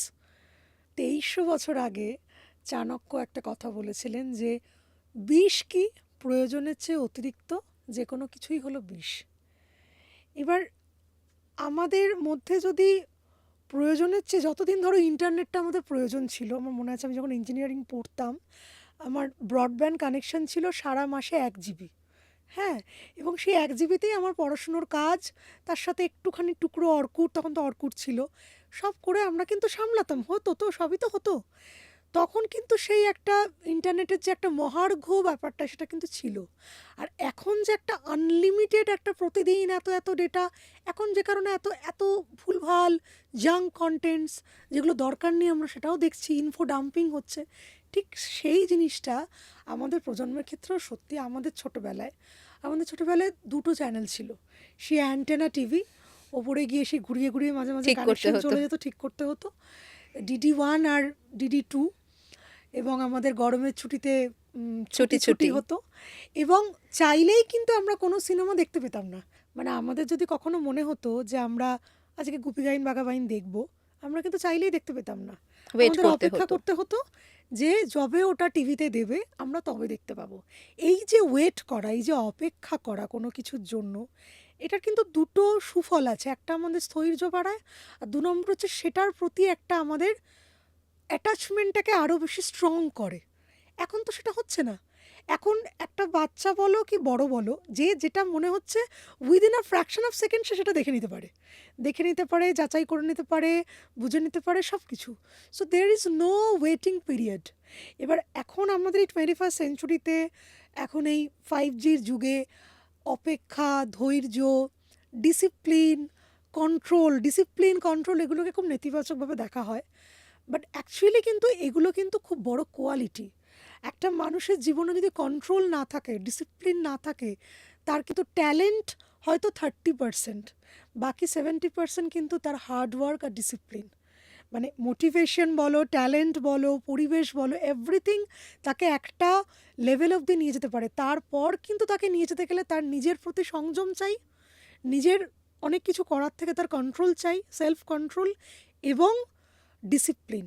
কিন্তু দুর্ভাগ্যজনকভাবে এখনকার দিনের আমাদের অত্যাধুনিক সভ্যতার র্যাট রেসিংয়ে এই কন্ট্রোল, ডিসিপ্লিন এগুলোকে মনে করা হয় খুব খারাপ। কিন্তু আমার তো মনে হয় মানুষের সাথে পশুর বেসিক পার্থক্যই হচ্ছে সংযম। মানে পশু যে কাজগুলো করতে পারে কোনো সংযম ছাড়াই, কোনো রকম পরিস্থিতি, পরিবেশ আগুপিছু না ভেবেই, একটা মানুষ সেটা করবে না। সেই সংযমটা তার থাকবে বলে আশা করা যায়, তবেই সে মানুষ। কিন্তু সেটারই আমরা এখন পদস্খলন, তার একটা বিরাট অবক্ষয় আমরা সারাক্ষণই দেখতে পাচ্ছি। তো এগুলো সবই আমার মনে হয় যে ইন্টার রিলেটেড। যে আমাদের ছোটোবেলায় বা তারও আগে, আমাদের বাবা মার ছোটোবেলায় কি তারও আগে, entertainment modes were very much limited. আমাদের সময় তবু আমাদের প্রত্যেকের ঘরে টিভি ছিল, আমাদের বাবা মার সময় হয়তো পাড়ায় একটা টিভি ছিল। তো there was no other entertainments other than books. তো তারা বই পড়তেন। আর এখন হয়ে গেছে এত বেশি কন্টেন্ট, এত বেশি তোমাকে বিনোদনের মাধ্যম, সেটা ওটিটি বলো, সোশ্যাল মিডিয়া বলো, মাল্টিপল সোশ্যাল মিডিয়া বলো, রিলস বলো, বিভিন্ন মানে ছোট ছোট শর্ট যে মিডিয়ার প্ল্যাটফর্মগুলো সেগুলো বলো, ভিডিও গেমস বলো, মানে সব সময় মানে আজকে যেটা বেরোচ্ছে কালকে সেটা অবসোলেট হয়ে যাচ্ছে, কালকে যেটা বেরোচ্ছে পরের দিন সেটা আউটডেটেড হয়ে যাচ্ছে। তো আমরা সবসময় একটা ইনস্ট্যান্ট ভ্যালিডেশনের মধ্যে রয়েছি, যে এই ভ্যালিডেশনটার ইনস্ট্যান্ট ভ্যালিডেশন খুঁজতে খুঁজতে খুঁজতে খুঁজতে, এবং আমরা সেটা অবচেতনে আমাদের বাচ্চাদের মনেও ঢোকাচ্ছি, এবং তারাও ছোট থেকে যে কারণে একটা ওভারওয়েলমিং কন্ডিশনে যাচ্ছে যে কী চায়, তারা কী চাইছে বা তারা কিভাবে নিজেদেরকে ভ্যালিডেটেড হিসেবে দেখাবে সেটা তারা বুঝে উঠতে পারছে না। তো এটার জন্য আমার মনে হয় যে দরকার কন্ট্রোল তৈরি করাটা, সেটা আমাদের আগের জেনারেশনের ক্ষেত্রেও সত্যি, যারা এত কিছু দেখে এসছেন, অল অফ আ সাডেন কেন লাস্ট 4 to 5 ইয়ার্সে তারা এরকম রিল সর্বস্ব হয়ে গেলেন, এটা আমি বুঝে পাই না। আমি বিভিন্ন জায়গায় বলি এটা, যে আপনি তো আগে তো বই পড়তেন, এখন আর বই পড়তে পারি না, অত ধৈর্য নেই, এখন এই ফোন নিয়েই কেটে যায়। এবং মজার ব্যাপারটা ভাবো, তুমি বলতেও তো পারবে না মা বাবাকে। ছেলে মেয়েকে বলা যত সহজ, মা বাবাকে বলা তো সহজ না, তারা তো সেটা ভুল আমি বুঝবেন। সেটা আমি র্যাশনালি বলি, আমি কোনোদিনই খুব একটা ওই কে কি ভাববে অতটা আমি পরোয়া করি না। যেটা যে ভাববে সে সেটা ভাববে, আমার যেটা মনে হচ্ছে, দেখো একটা কথা জানি, যে আমি সারা পৃথিবীকে সন্তুষ্ট করতে পারবো না, এবং সারা পৃথিবীকে খুশি করার দায়ও আমার নয়। আমার কাছে যেটা ঠিক সেটা হতেই পারে 100 জনের কাছে ভুল, কিন্তু তবু যদি সেটা ঠিক হয় সেটা ঠিক। বিদ্যাসাগর যখন বিধবা বিবাহের জন্য আন্দোলন করছেন, উনি 1,000ও নয় 900 জনের স্বাক্ষর পাঠিয়েছিলেন যে বিধবা বিবাহ চালু হওয়া উচিত মেয়েদের এই অবস্থার জন্য। ওনার বিপক্ষে 33,000 জন স্বাক্ষর করেছিলেন। তাহলে কি যেটা মেজরিটি মানেই যে সেটা ঠিক, তা তো নয়। তো মাইনরিটি মানেই সেটা ভুল, মেজরিটি মানেই ঠিক, এটা একেবারেই নয়। আর আমার কোনোদিনই ওই দায়টা আমার থাকে না। আমার যেটা ঠিক আমি সেটা বলি, যে ইউ আর কমপ্লিটলি অ্যাডিক্টেড, এবং তোমাকে এই অ্যাডিকশান থেকে বেরোতে হবে। This is a complete addiction. আর আমার তো মনে হয়, ধরো অ্যালকোহল অ্যাডিকশান বলো, টোব্যাকো অ্যাডিকশান বলো, এগুলোর থেকে এই তোমার এই স্মার্টফোন অ্যাডিকশান কোনো দিকে কম নয়। তার কারণ আমরা মেন্টাল হেলথটাকে খুব ইগনোর করি। আমরা ভাবি, আমরা সবসময় ফিজিক্যাল হেলথটা দেখি, যে টোব্যাকো অ্যাডিকশানে আমাদের লাংস এফেক্টেড হবে, অ্যালকোহলে আমাদের লিভার এফেক্টেড হবে। কিন্তু এই যে একটা সারাক্ষণ ক্রিঞ্জ কন্টেন্ট দেখে দেখে দেখে আমাদের ব্রেনের যে সেলগুলোর, ব্রেনের যে পোর্শন, যে পার্টগুলোর যে কী এফেক্টেড সেগুলো হচ্ছে, সেটা কিন্তু আমরা অনেকটাই উদাসীন। যে কারণেই কিন্তু এত সমাজে ডিপ্রেশন বলো, আহ, হতাশা থেকে নানা ধরনের প্রচণ্ড হিংসাত্মক কাজকর্ম বাড়ছে সেটা বলো, বাচ্চা ছেলে মেয়েদের মধ্যে একটা আহ, সবসময় একটা অস্থিরতা, কিছুই ভালো লাগছে না, এরকম একটা যে বোর্ডম। আমরা ছোটবেলায় বোর জিনিসটা কি, খুব একটা জানতাম না, বোরিং আবার কি, বুঝতামই না। বুঝতামই না যে হোয়াট ইজ বোর্ডম। এখন বাচ্চারা দেখি একটু হলে আমি বোর হয়ে যাচ্ছি, অনেকেই বলে, আমি দেখেছি বোর হয়ে যাচ্ছি। না, আমাদের বাচ্চারাই হয়তো বলে। হ্যাঁ, আমি না, আমার ছেলে হয়তো বলে না, বোর্ডটা বলে না, বলবে সে কিছুদিনের মধ্যেই বলবে, কিন্তু আমার অনেকেই আমি আশপাশে দেখছি বলে। আমার বাচ্চাকেই দেখি যে মাঝে মাঝে, আমি এখন কী করবো মা, আমি এখন কি করব, তুমি পড়ছো, বাবা পড়ছে, আমি কি করবো, তুমিও বই পড়ো, তুমিও খেলো, আমি কি করব, এই যে এটা থেকে আস্তে আস্তে ওর এই বোর্ডামের দিকে যাবে।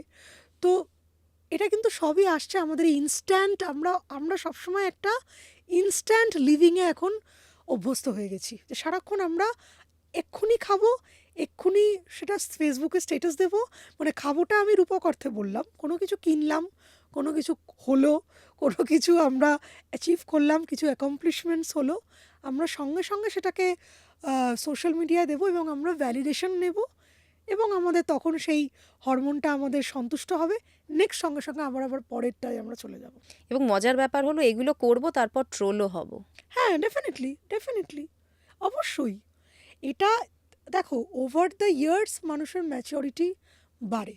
আমার মনে হয় 15 বছর বয়সে, তুমিও বলবে, 15 বছর বয়সে তোমার যেটা পছন্দ ছিল, 25 বছরে তোমার সেই পছন্দ ছিল না, 35 বছরে এসে সেই পছন্দটা বদলেছে। আমারও তাই। প্রত্যেকটা মানুষের বয়সের সঙ্গে সঙ্গে তার পছন্দ, তার অ্যাকশন, ইম্পালসিভ যে নেচার, হঠকারিতা বলো, সব কিছুই পাল্টাতে থাকে, সে ক্রমশ তার পরিণত বুদ্ধির হয়। কিন্তু যখন দেখা যায় যে মানে আমাদের এল্ডার জেনারেশন এতটা বয়সে এসে তারা হঠাৎ করে এটাতে অ্যাডিক্টেড হয়ে গেছেন, এটা দুঃখজনক, এটা সত্যিই দুঃখজনক, কিন্তু এটা সত্যি, এটা হয়। না, এটা জানি না, এটার মানে কিভাবে সলিউশন করা সম্ভব এটা জানা একটা নেই কারণ আমার। হয়তো হতে পারে, তারা হয়তো একাকিত্বে ভুগছেন, সেটাও হতে পারে। আমরা যে আমাদের ঠাকুমা দিদিমার কথা ভাবছি, তারা একটা আহ, কি বলবো, জয়েন্ট ফ্যামিলিতে, একান্নবর্তী পরিবারে তারা থাকতেন। এখনকার দিনের বাবা মারাও তো তাদের মতো করে একা, তারা হয়তো গল্প ভাবছেন করার কেউ গল্প করার নেই। কেউ নেই, তাদের ছেলে মেয়ে তারা কেরিয়ারে প্রচণ্ড ব্যস্ত, তাদের এখন মিড লাইফের কেরিয়ার, সেই সময় তাদের প্রচণ্ড একটা মানে ওঠার সময়, বাচ্চারা তাদের মতো করে ব্যস্ত, তাদেরও একটা কিছু পেতে হবে, তারাও কিছু নিয়ে থাকবেন। আসলে এগুলো খুবই কমপ্লিকেটেড আর্কিটেকচার, যেটা হয়তো অতটা মানে সহজভাবে জাজ করা যায় না, জাজ করা মানে ঠিকও তুমি নয়। ওই চক্রে একবার ঢুকে গেলে না, ওই চক্র থেকে বেরোনোর রাস্তা পাওয়া মুশকিল। বেরোনো যায় যদি তোমার সেলফ রিয়েলাইজেশনটা হয়। যেমন এটা আমি আমার এক মানে আত্মীয়া, মানে আমার এক পিসি, তাকে আমি বলেছিলাম যে তুমি যে সারাদিন এরকম রিল দেখে যাচ্ছ, ধরো তুমি 2 ঘন্টা কন্টিনিউয়াস রিল দেখলে, আর তুমি 2 ঘন্টা মানে 2 ঘন্টা কন্টিনিউয়াস তুমি রিলেতে র্যান্ডাম কন্টেন্ট ডুম স্ক্রল করে গেলে, আর তুমি 2 ঘন্টা, অথবা তুমি 2 ঘন্টা একটা ভালো বই পড়লে, কি একটা ভালো কোনো গান শুনলে, কি কোনো ভালো সিনেমা দেখলে, বা কিছু নিজের সেলাইয়ের কাজ করলে, কি আঁকলে, হোয়াট এভার ইট ইজ, তোমার নিজেরই মনে দেখবে 2 ঘন্টা পরে একটা অপরাধ বোধ আসবে। ইস, আমি 2 ঘন্টা এত বাজেভাবে নষ্ট করলাম, এইসব ভুলভাল রিল দেখে কোনো মাথা মুন্ডু নেই। একটা আমাদের মনের মধ্যে একটা গিল্ট জেনারেশন হয় যে এটা কেন করলাম। But on the other hand, তুমি যদি একটা ভালো কিছু করো, একটা ভালো বই পড়ো, কি একটা নিজে কিছু ভালো তৈরি করলে, একটা ভালো রান্না করলে, কি একটা ভালো সেলাই, যেটা বললাম, কোনো কিছু করলে, তোমার নিজেরই কিন্তু মনটা খুশি লাগবে যে আমি এটা কি সুন্দর করে 2 ঘন্টাটা কাটালাম। সো ইটস অল অ্যাবাউট, না ওই যে বললাম যে দর্পণ সাফ হনি চাইয়ে, মানে বিবেকানন্দর আবার স্বামীজির কাছেই ফিরে আসতে হচ্ছে। উনি লিখে গেছিলেন যে all we can do is we can polish our mirror, polish and polish, polish and polish. মানে আমরা যখন রাতে বা বলো প্রতিটা সময় আমাদের মনের আয়নার সামনে দাঁড়াচ্ছি, সেই আয়নাতে আমাকে পরিষ্কার দেখতে পাচ্ছি না সেই আয়না আমাকে অপরাধবোধে ভোগাচ্ছে, সেটা একটা খুব ইম্পর্টেন্ট জিনিস। সেইটা এবার কারোর মধ্যে সেটা খুব স্ট্রং থাকে, সেটা জন্মগতভাবেই খুব স্ট্রং থাকে, তাদের মনে হয় কন্ট্রোলটা থাকে। আর কারোর জন্মগতভাবেই সে আয়নাটা পুরো একদম মানে ধুলো পড়ে ঝাপসা। গেছে, ঝাপসা, তারা হয়তো সেই আত্মসমালোচনাটা তারা করেনি না, বা আত্মসমালোচনা করার মতো সেই ম্যাচিউরিটিটাই তাদের আসেনি। আমিই ঠিক, সবাই ভুল, কিংবা আমি যেটা করছি সেটাই ঠিক করছি। তো এবার এটা it depends from person to person. But আমার মনে হয় যে একটা মানুষ হিসেবে উত্তরণের প্রাথমিক শর্ত হচ্ছে নিজেকে নিজের সমালোচনা করা, নিজের আয়নায় নিজেকে পরিষ্কার দেখতে পাচ্ছি কিনা, সেটা শুধুমাত্র এই স্মার্টফোন বা এগুলোই না, সমস্ত সব দিকে, দিকে, সব সমস্ত দিকে, দিকে। মানে ইচ অ্যান্ড এভরি, ধরো moral values, ethical values, social values, সমস্ত বিষয় আমি নিজেকে নিজের আয়নাতে পরিষ্কার হিসেবে দেখছি কিনা, সেটা খুব ইম্পর্টেন্ট। সেই বোধটা যদি ছোট থেকে বাচ্চাদের মনে তৈরি করে দেওয়া যায়, অনেক আমার জড়ো ধরা, মানে আমার যে দিদি বা দাদা যাদের ছেলেমেয়েরা এখন একটু বড়, ধরো 11-12 পড়ে, কলেজে যাচ্ছে, তারা বলে আমরা খুব চিন্তায় আছি, এইবার এখন তো এতদিন তো ঠিক ছিল, এবার তো একটা পুরো অন্য যা সব কলেজের এখনকার ছেলে মেয়ে, আমরা এক্সকারশনে ছাড়বো না, কি হয়ে যাবে। আমি একটা কথা বলি যে একটা বাচ্চার কিন্তু টেস্ট, রুচি, মরাল ভ্যালিউজ, এথিক্যাল ভ্যালিউজ তার কিন্তু 7-8 বছরের মধ্যেই তৈরি হয়ে যায়। 7-8 বছরের মধ্যে একটা বাচ্চার যদি খুব স্ট্রং একটা ভ্যালিউজ তৈরি হয়ে যায় না, পরবর্তীকালে সে যে সঙ্গেই মিশুক, সে হয়তো সেই সঙ্গেতে থাকছে, কিন্তু সে সেটাতে এফেক্টেড হবে না, সে সেই স্রোতে গা ভাসাবেই না, কারণ তার ইনার যে ওই মিররটা, সেই ইনার মিররটা তাকে বাধা দেবে। সেই মানে সেই জায়গা অবধি বাচ্চাদেরকে নিয়ে যাওয়াটার জন্য ছোটোবেলায় কোনো রকমের অ্যাডিকশান, সেটা স্মার্টফোন বলো, এনি কাইন্ড অফ মানে নেগেটিভ অ্যাডিকশান থেকে দূরে রাখাটা খুব দরকার। কিন্তু প্যারেন্টিংটা আমাদের দেশে বলো বা আমাদের সমাজে খুব আন্ডার রেটেড একটা কি বলবো রোল। প্যারেন্টিংটা যে কত বড় একটা রোল, যে তুমি একটা প্রাণকে পৃথিবীতে এনেছো এবং সে তোমাকে দেখে তোমার ওপর ভর করে তার, আমি তার স্বাস্থ্য বলছি না, স্বাস্থ্য সে না হয় ঠিক হয়ে যাবে, কিন্তু তার যে ভেতরের যে চিন্তন, মনন, রুচি, সেটা তৈরি হচ্ছে তোমাকে দেখে, কি তোমাদের দুজনকে দেখে, সেটা কিন্তু আমাদের দেশে সেই অ্যাওয়ারনেসটা নেই। এটা তো বটে, একেবারেই সত্যি কথা। আরেকটা দিকে যাব একটুখানি, যেটা বাদ চলে যাচ্ছে। তুমি নিজে কি ধরনের বই পড়ো? এইটাও না মানে বয়সের সাথে সাথে পাল্টায়। আমি ছোট থেকেই প্রচণ্ড, মানে I am a voracious reader, I was a voracious reader and I am a voracious reader. তোমাকে যেটা বলছিলাম যে ছোটোবেলায় এই কারণে আমি অনেক মানে লাঞ্ছনা গঞ্জনার শিকার হয়েছি। হ্যাঁ, মানে ধরো ছোটোবেলাতে আমি এমন বই পড়ে ফিরছি, শব্দের মানেই জানি না, ভুলভাল জায়গায় অ্যাপ্লাই করে দিলাম। দেখো, আমাদের ছোটবেলায় বই সব থেকে বেশি আমরা যেটা পেতাম মা বাবার বিয়ের সময় গিফট হওয়া বইগুলো। সেগুলো হচ্ছে শরৎচন্দ্র, নিহার রঞ্জন গুপ্ত, এই সমস্ত বই, বঙ্কিমচন্দ্র। বঙ্কিমচন্দ্র। এবার আমার মনে আছে আমি ক্লাস 2-3 ধরো এমন একটা বিশেষণ বলে দিয়েছি, যেটা ধরো তখনকার দিনে সেটা একটা নর্মাল কথা ছিল। এখন সেটা একেবারেই ব্যবহার হয় না। সেটাতে একটা ছিচিক্কার পড়ে গেল ধরো কোনো পারিবারিক উৎসবে, সবার সামনে বলে সবার দিলে। সামনে বলে দিলাম। কিন্তু এবার সবাই তখন যেটা হয়, সঙ্গে সঙ্গে বলে, ছি ছি ছি, তোর মেয়ে এত পেকে গেছে, এইরকম খারাপ কথা। কিন্তু কেউ যারা সচেতন অভিভাবক তারা হয়তো বুঝবে যে what is the root cause. সে কোথা থেকে জেনেছে, সে হয়তো এই বইটা পড়েছে এবং সে আবার ভুলেও যাবে। তো এটা হয়েছে, এবং বয়সের সাথে সাথে বই পড়ার রুচি পাল্টায়। এখন যেমন আমি মোস্টলি নন ফিকশনই পড়ি। এখন ফিকশন পড়া হয় না দুটো কারণে। এক হচ্ছে যবে থেকে আমি নিজে পুরো প্রফেশনালি রাইটিংয়ে এসেছি, ফিকশন পড়তে গেলেই আমার একটা অবচেতনে নিজের সঙ্গে নিজের প্রতিযোগিতা চলতে থাকে। সেখানটা উনি এত সুন্দর লিখলেন, আমি এখানটা হলে কীভাবে লিখতাম, ওখানটা গল্পটা এরকমভাবে তৈরি হলে আমি হলে এটা কীরকমভাবে করতাম। একটা আমার একটা ফ্রি মাইন্ডে পড়া যায় না, এটা একটা খুব বিচ্ছিরি ব্যাপার। আর সেকেন্ড হচ্ছে গল্পটা না এখন আর অতটা, মানে গল্পের থেকেও মনে হয় পৃথিবীতে অনেক কিছু সত্যি কিছু রয়েছে যেটা আমাদের একটা জীবন সেটা জানার জন্য খুব কম। তো সেইগুলো জানতে বেশি মনে হয় যে সেগুলো জানি। সেটা তোমার, আমি প্রচুর সায়েন্সের নন ফিকশন পড়ি, মানে এই যে হারারির বইগুলো, আর একটা আছে গান জাম্পস, মানে এই ধরনের যেগুলো বায়োওয়্যার রিলেটেড বই। হিস্টোরিক্যাল নন ফিকশন আমার ভীষণ প্রিয়, প্রচুর আমি হিস্টোরিক্যাল নন ফিকশন পড়ি। আর গত 3-4 বছর ধরে আমি আমার অসুখের পর থেকে আমার বাড়ির মোটামুটি আমার একটা হিউজ লাইব্রেরি আছে, তার 1/3 পোর্শন আমার স্পিরিচুয়াল নন ফিকশনেই ভর্তি। মানে সমস্ত যত পৃথিবীতে ফিলসফিক্যাল স্কুল এবং স্পিরিচুয়াল জনরা আছে, সেটা আমাদের ইন্ডিয়ান বলো, ওয়েস্টার্ন বলো, চাইনিজ বলো, জাপানিজ বলো, আমার সব কিছুর বই আছে। এবং মানে স্পিরিচুয়াল নন ফিকশন পড়তেই সময় আমার এই মিড-30s এখন আমি খুব শান্তি পাই। মানসিক শান্তি। মানসিক শান্তি, নিজেকে একটা হয়তো নিজের একটা মানে খিদের একটা কিছু খাবার হিসেবে কাজ করে। নিজের অনেক সময় ধরো আমরা তো সবাই খুব ব্যস্ত জীবন যাপন করি, বিভিন্ন সময় ধরো কিছু করতে যাচ্ছি, তার হয়তো কিছু একটা আমাকে হেল্প করলো, এটা খুব ভালো লাগে। মানে spiritual non fiction, philosophical non fiction, আর মেমোয়ার, যেগুলো একটু ফিলসফিক্যাল মেমোয়ার হয়, সেগুলো আমার খুব পছন্দের। তোমার লেখায় মানে একদম থ্রিলার পাওয়া যায়, আবার ইতিহাস বেসডও পাওয়া যায়, রোম্যান্সও পাওয়া যায়, সব মিলিয়ে মিশিয়ে। তার মানে তুমি পড়েছো সব কিছু, জীবনে কোনো কিছু ছাড়োনি। আর এখন আস্তে আস্তে সবটা চেঞ্জ হচ্ছে, তাহলে কি তোমার লেখাটাও আস্তে আস্তে চেঞ্জ হবে?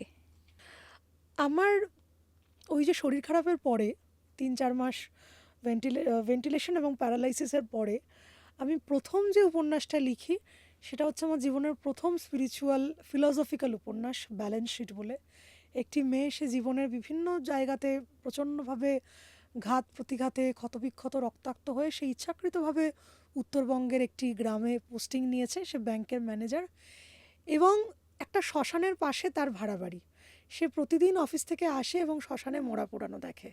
সেই মরা পোড়ানো দেখতে দেখতে তার জীবনের পুরো যে লাইফটা, তার সাথে গ্রাম্য জীবন, একটা ফিলসফিক্যাল পুরো জার্নি। তো এই বইটা লেখার সময় আমার মনে হয়েছিল যে আমার একটা নিশ্চয়ই স্পিরিচুয়াল একটা কী বলবো ইভলিউশন শুরু হয়েছে, নাহলে আমি এটা লিখতে পারতাম না।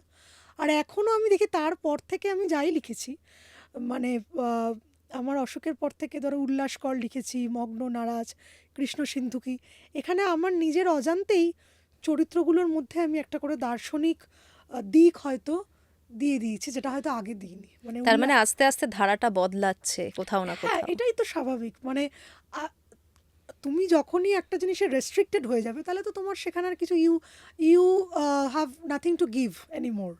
মানে তোমাকে তো নিজেকে যত এক্সপ্যান্ড করবে, যত প্রসারিত করবে, তত তোমার বলে না বহমানতাটা থাকবে। একটা জায়গায় স্ট্যাগন্যান্ট হয়ে গেলে সেটা তো একটা সেই ছোট একটা ডোবার মতো হয়ে যাবে, এটা আমি খুব বিশ্বাস করি। যেমন আগে আমি থ্রিলার লিখেছি কিছুদিন, তারপর যেই দেখলাম যে আমার থ্রিলারের একটা খুব বাজারে চাহিদা, প্রকাশকরা খালি বলছে থ্রিলার থ্রিলার থ্রিলার, আমি থ্রিলার লেখা বন্ধ করে দিলাম। আমি তখন মনে হলো যেটা আমি আর লিখি, কোনোদিনও লিখিনি সেটা লিখি। রোম্যান্স লিখলাম, তারপরে ঐতিহাসিক লিখলাম। আমার মনে হয় যে ডাইভার্সিফাইড জনরায় তুমি যত কাজ করবে, তোমার ক্ষেত্রেও তাই, তুমি যদি একই বিষয় নিয়ে সারাদিন পড়ো, তোমার কি ভালো লাগবে একই বিষয় নিয়ে কথা বললে? আমরা যত বৈচিত্র্যপূর্ণ দিকে নিজেকে ছড়াতে পারবো, তত আমরা মানুষ হিসেবেও নিজেদেরকে বিকশিত করতে পারবো। এটা তো হয়ই। দেখো আমার পডকাস্টে যেরকম আমি সব সাবজেক্ট নিয়ে কাজ একদম করি, একদম। অনেকেই আমাকে বলেছিল যে একটা নিশ বেছে নিয়ে একটা দিকের কাজ করতে। আমার মনে হয়েছিল আমি সব রকম মানুষের সাথে কথা বলবো, তাহলে আমি নিজেও অনেক কিছু সব দিকে জানতে পারবো। মানে একটা মনের খিদে বলেও তো ব্যাপার একদম। রয়েছে। এবার যাদের মনের খিদে নিশটাতেই হয় ফোকাসড, সেটা তাদের মতো। আমার সামহাও আমার সব কিছুই জানতে ইচ্ছে করে, আমার সব কিছুতেই ইন্টারেস্ট আছে, এবং আমার সমস্ত নলেজই মনে হয় নো নলেজ ইজ ব্যাড। তো সেজন্য আমি বিভিন্ন জনরাতেই পড়ি এবং সেটা নিয়েই থাকতে ভালোবাসি। এই যে বেস্ট সেলার অথর, এই ট্যাগটা তোমার গায়ে বহুদিন থেকে লেগে রয়েছে, এটা নিয়ে কি বলবে? এটা না আমার কাছে কোনো, মানে সত্যি কথা বলতে কি, প্রথম প্রথম খুব ভালো লেগেছিল একদম। আমার তো প্রথম বই থেকেই একটা কমার্শিয়াল গ্রহণযোগ্যতাটা আমার প্রথম বই থেকেই ছিল। কিন্তু তারপরে মনে হলো কি, যে আজকালকার দিনে যেটা এতক্ষণ আমরা আলোচনা করলাম, এই কনস্ট্যান্ট ভ্যালিডেশনের যুগে মানুষ আজকে যাকে ওপরে তুলছে কালকে তাকে পায়ে পিষে দিচ্ছে। এই fame, best selling tag, hit, successful, এগুলো না খুব টেম্পোরারি। মানে এগুলো কিছু ম্যাটার করে না। আলটিমেটলি দিনের শেষে ম্যাটার করে দুটো জিনিস: তোমার নিজের ভেতরের মনের শান্তি আছে কি না, আর 2 নম্বর হচ্ছে, আমি যেহেতু লেখক, আমার মারা যাওয়ার পরে, আমার জীবনের পরেও কেউ আমার বই পড়ছে কি না। যদি আমার যদি জীবনে দুটো জিনিস হয়, তাহলেই আমি মনে করবো সেটা আমার যথেষ্ট প্রাপ্তি। 1 নম্বর হচ্ছে, আমার মৃত্যুর 5 বছর পরেও যদি কেউ আমার বই পড়ে, এখনকার এত শর্ট লিভড কন্টেন্টের যুগে, সেটা একটা আমার মনে হয় সেটা বেস্ট সেলিংয়ের থেকে অনেক বড় প্রাপ্তি। আর সেকেন্ড হচ্ছে যে ইনার হ্যাপিনেস, যেটা আমি আমার নিজের মতো করে পড়াশুনো করি, একটা আমি উদ্যোগ আমার শুরুও করেছি। কিছুই না, মানে প্রচুর মানুষ আছে যারা এইরকম মানে স্ক্যাটার্ড, কনসেন্ট্রেট করতে পারে না। তো কীভাবে তারা তাড়াতাড়ি মনোসংযোগ বাড়াতে পারেন, এবং এই যে একটা ইনার কামনেস, সেটা কীভাবে বাড়ানো যায়। তো এই দুটোই আমার মনে হয় যে হাইয়েস্ট লেভেল অফ, মানে এপিটমি অফ সাকসেস আমার কাছে। যে আমার যে প্রোডাক্টটা, আমার যে সৃষ্টিটা, সেটা একটা সময় অবধি সাস্টেন্ড হলো, আর সেকেন্ড হচ্ছে আমার ভেতরে ইনার পিসটা অক্ষত রইল। That's all. একদম। তোমার সাথে আলোচনা করে মানে অনেক কিছু, আমাদের যেহেতু বয়সটা মোটামুটি একরকম, অনেক কিছু কমন পেলাম, ভালো লাগলো, অনেক কিছু জানতেও পারলাম। একটা আলাদা ভালো লাগা। খুব আমারও ভালো খুব ভালো থেকো, লাগলো। Thank you. অনেক কিছু ভালো ভালো লিখতে শুরু করো, তোমার কাছ থেকে এবার স্পিরিচুয়াল লেখা পাওয়া যাবে সেই আশায় রইলাম। আশা করছি। Thank you. Thank you.